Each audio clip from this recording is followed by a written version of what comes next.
Au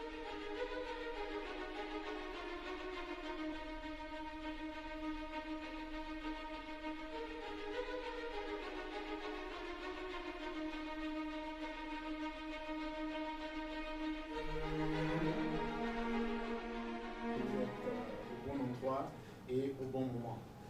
Alors ici, c'est une organisation de développement personnel. Il y a plusieurs approches pour impulser le développement. Il y a l'approche du financement, et puis il y a l'approche du développement personnel, et puis bien sûr il y a l'approche, il y a diverses approches. Nous impulsons le développement pas par le financement, mais nous impulsons le développement en faisant la promotion d'un savoir pratique qui vous permet de vous appuyer sur votre personnalité et ce qui la compose pour progresser dans les différents domaines de votre existence. C'est cela le développement personnel. C'est la discipline qui vous permet d'avoir la connaissance qu'il faut pour vous appuyer sur votre personnalité et ce qui la compose pour progresser.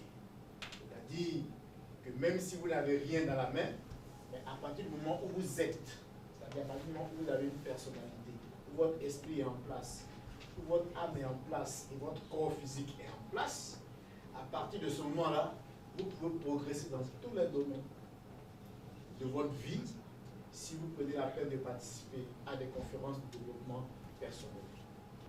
Les États-Unis, il y a plus d'un siècle, c'était des maisons en bois et des personnes qui se déplaçaient sur des chevaux, voilà, etc.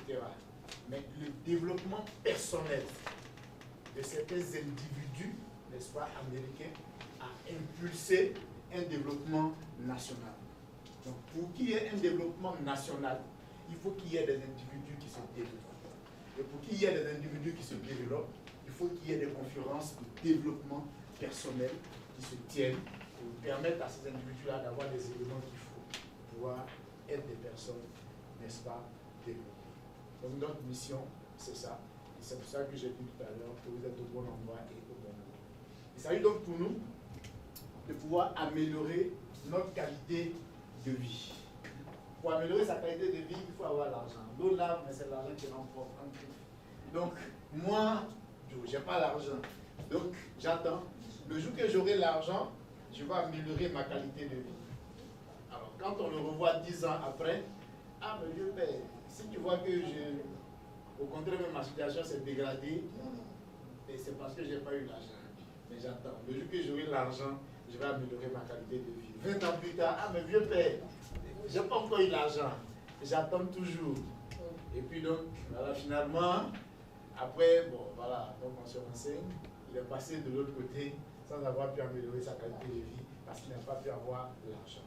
D'accord? Alors, s'il nous avait rencontrés, s'il avait pris la peine de venir à des rencontres gratuites comme ça, il aurait eu une connaissance qui puisse lui permettre d'utiliser les ressources de sa pensée. Comme il aurait utilisé l'argent pour pouvoir améliorer sa qualité de vie. Donc j'ai dit en février que le premier moyen que nous avons pour pouvoir dominer et assujettir la terre, c'est notre pensée. Il ne s'agit pas de dominer et d'assujettir les hommes, non, il s'agit de les servir, mais il s'agit de dominer et d'assujettir la terre. Il s'agit premièrement de démontrer sa suprématie sur la terre et ensuite de faire travailler la terre pour nous-mêmes. Améliorer sa qualité de vie par la pensée. Parce que la pensée est l'activité la plus prolifique de notre personnalité humaine. Comme c'est le moyen le plus important, donc la nature a mis ça à provision à l'individu, en chaque individu. Vous n'êtes pas essoufflé parce que vous avez eu 17 500 pensées par jour. Vous voyez donc, c'est l'activité la plus prolifique. On peut vous bander la bouche, vous n'allez pas parler. On peut vous enchaîner, vous n'allez pas bouger, mais on ne peut pas vous empêcher de penser. Voilà. Et donc, cette activité-là, on a de manière naturelle et de manière prolifique. Il faut qu'on sache comment orienter cette capacité et ce pouvoir pour pouvoir mener la vie que nous voulons mener en fait.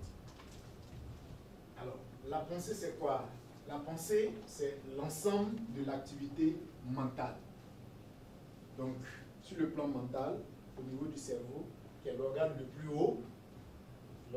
haut perché et qui a l'activité aussi la plus importante.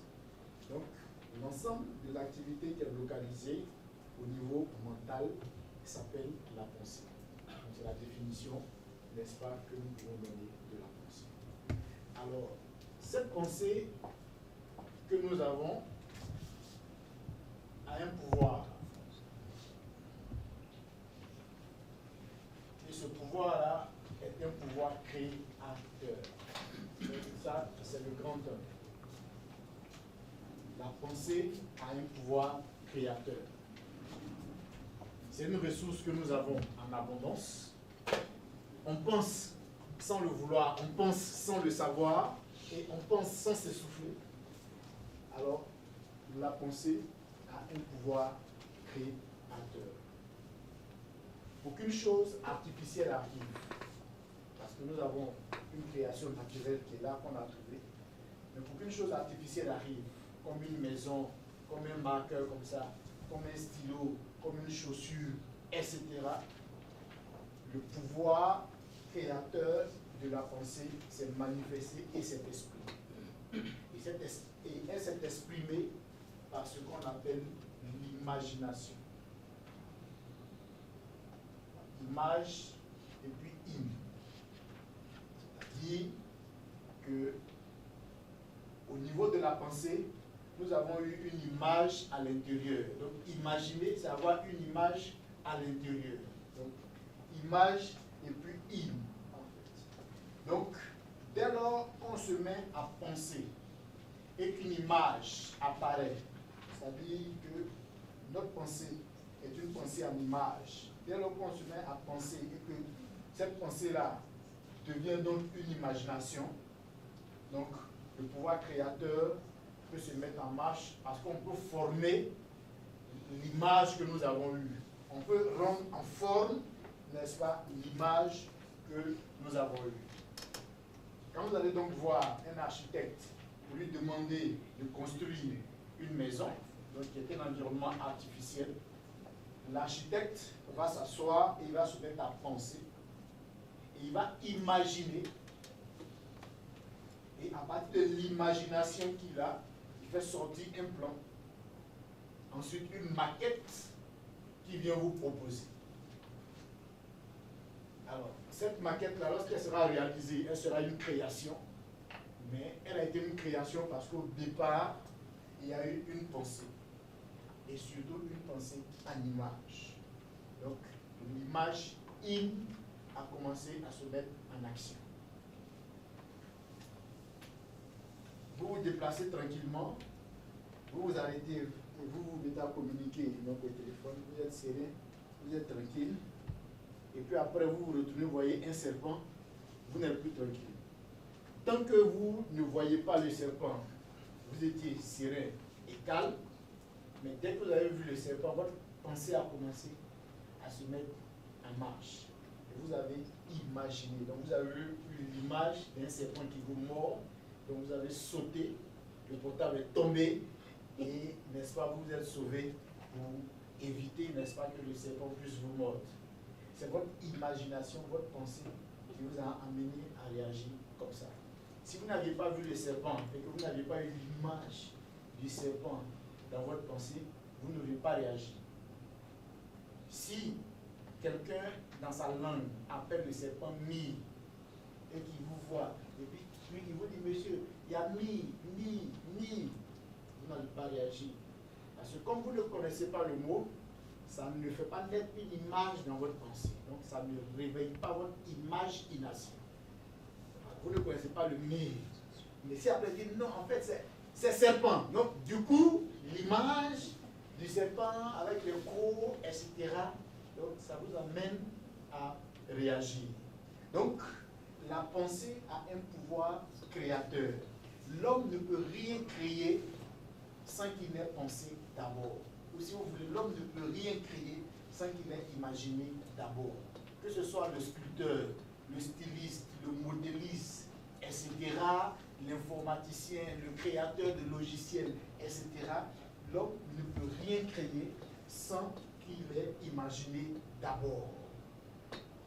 Donc, la pensée que tu as toujours eue et dont tu disposes, je veux dire en quantité phénoménale, cette ressource-là a un pouvoir créateur. Dieu crée les choses naturelles et l'homme, par sa pensée, crée les choses artificielles. Et donc, la pensée a un pouvoir créateur. C'est le premier point que je souhaiterais que nous puissions retenir. Pour que vous puissiez utiliser votre pensée pour améliorer votre qualité de vie, il faut que vous soyez conscient du pouvoir qui est incrusté dans votre pensée. Il faut que vous soyez conscient du pouvoir, n'est-ce pas, qui est déposé dans votre pensée. Donc, votre pensée a un pouvoir, et le pouvoir que votre pensée a, c'est celui de créer. Donc, à partir de votre pensée, vous pouvez créer tout ce que vous imaginez. Tout ce que vous imaginez.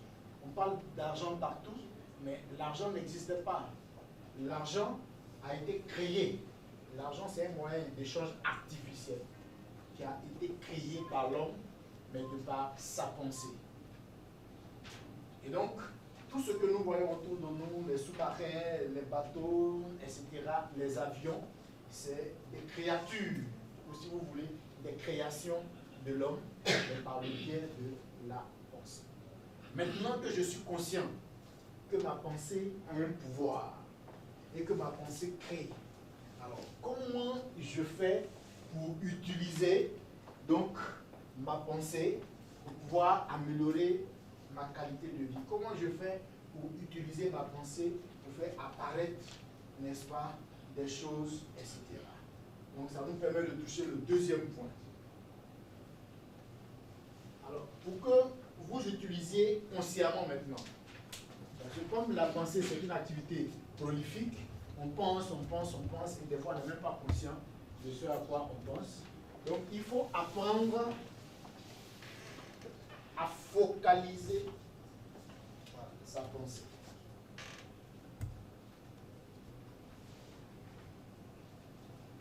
Focaliser la pensée.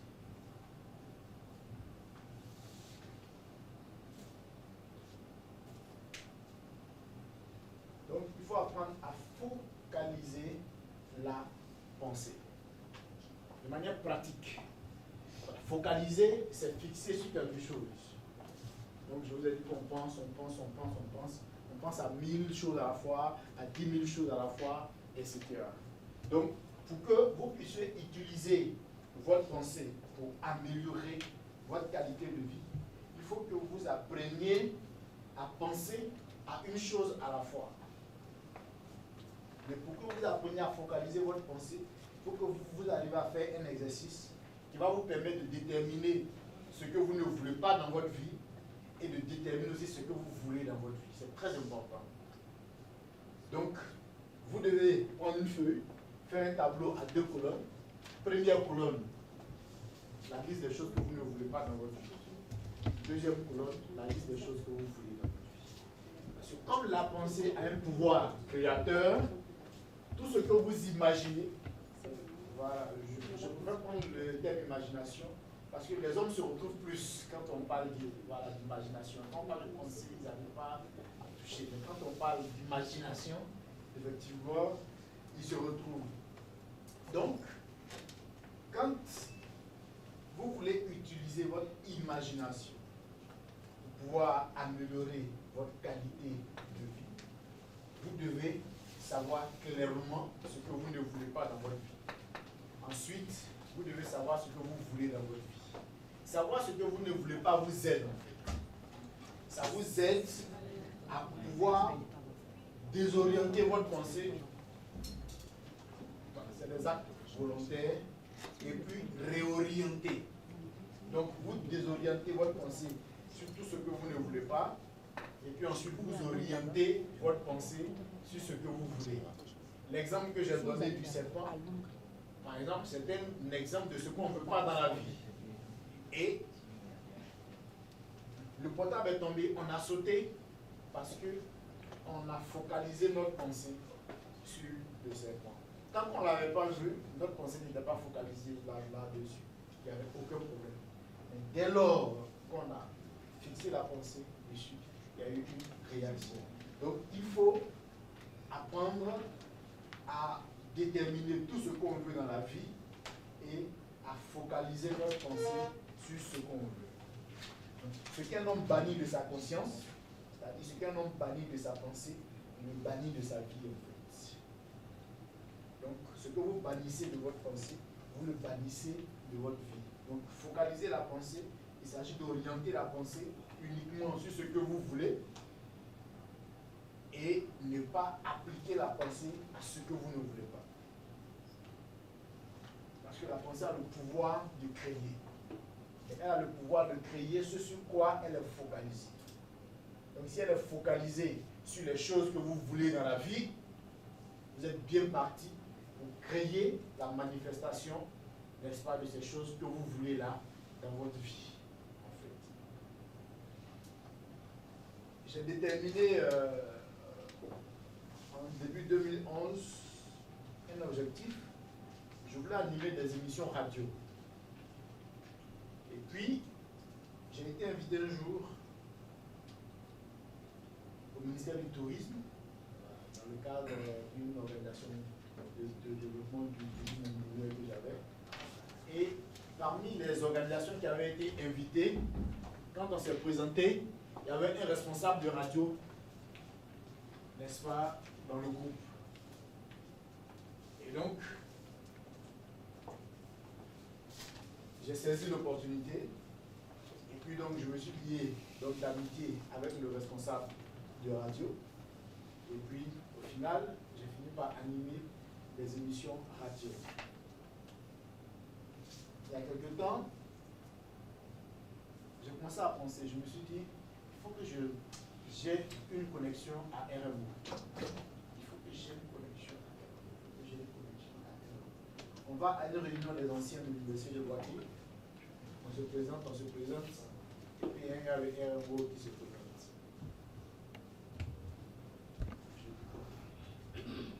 Donc, quand vous focalisez votre pensée, je vais revenir sur ces aspects par tout à l'heure dans le 14 points. Donc, quand vous focalisez votre pensée sur ce que vous voulez, il y a des événements qui se créent en fait. Il y a des événements qui se créent, des événements que vous ne pouvez pas prévoir, mais il y a des événements qui se créent. Et finalement, ce à quoi vous pensiez finit par se rapprocher de vous d'une certaine manière. Mais pour pouvoir focaliser sa pensée, il faut savoir ce que vous voulez. Si vous ne savez pas ce que vous voulez, je ne peux pas focaliser votre pensée. Pour pouvoir focaliser votre pensée, il faut aussi savoir ce que vous ne voulez pas. Donc par exemple, vous ne voulez pas mourir maintenant et que vous ne pensez qu'à la mort, vous me dites non, attention, il faut que j'arrête, il faut que je réoriente ma pensée sur la vie, sur la santé, etc. Donc, ça vous permet de focaliser, n'est-ce pas, votre pensée. Donc, pour que chacun de vous puisse réussir à focaliser sa pensée, il faut que vous preniez un stylo et que vous vous mettez à écrire. Il faut pouvoir retranscrire, n'est-ce pas, votre pensée sur papier pour déterminer ce que vous voulez réellement. Le fait d'écrire est important. J'étudie les civilisations et je me suis rendu compte que toutes les civilisations qui connaissent un certain développement ont une écriture, voilà, qui est propre à chacune d'elles en fait. Les Arabes ont une écriture, les Asiatiques, les Indiens, vous voyez un peu les Occidentaux, etc. C'est l'Afrique seule. Les Africains n'ont pas d'écriture. Donc on n'est pas allé très loin dans notre développement pour pouvoir retranscrire, voilà, notre pensée, n'est-ce pas, sur des supports. Donc nous, on est dépositaire d'une tradition orale. Or, la tradition orale a ses effets pervers, en fait, qui sont principalement la déformation. La tradition orale n'est pas une tradition fiable. L'Africain n'a pas pris la peine de dépenser le cadre de la pensée et de la parole pour réussir à écrire. Donc chaque fois que vous écrivez, vous couchez sur un papier quelque chose que vous voulez, etc. Il y a quelque chose qui se développe. Donc écrivez. Voilà ce que je veux dire. Appliquez votre pensée à ça. Pensez-y. Mais ce n'est pas tout. Si déjà vous déterminez ce que vous voulez et que vous commencez à y appliquer, à focaliser votre pensée, vous devez maintenant, le troisième point, répéter la pensée, focaliser. Donc, répéter la pensée. Voilà. Par exemple, vous voulez avoir un travail, vous y pensez. Il faut y penser et y repenser. Il faut y penser et y repenser. Il faut y penser et y repenser. Il faut y penser et y repenser. Voilà, donc c'est cela la répétition de la pensée. Lorsque vous y pensez et que vous y repensez, la pensée du travail là devient une pensée habituelle.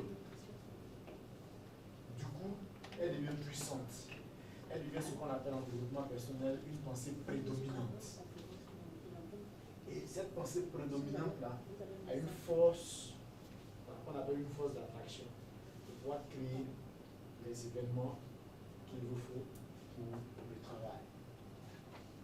Moi, par exemple, de 2010 à 2013 ou à 2012, je ne pensais pas à un travail rémunéré. J'étais dans la dimension du volontariat. Ça ne m'intéressait pas un travail rémunéré. Et puis, à partir du début 2013, j'ai commencé à y penser et à y repenser. À y penser et à y repenser. À y penser et à y repenser. À y penser et à y repenser. Donc, avant la fin de l'année 2013, j'ai eu le travail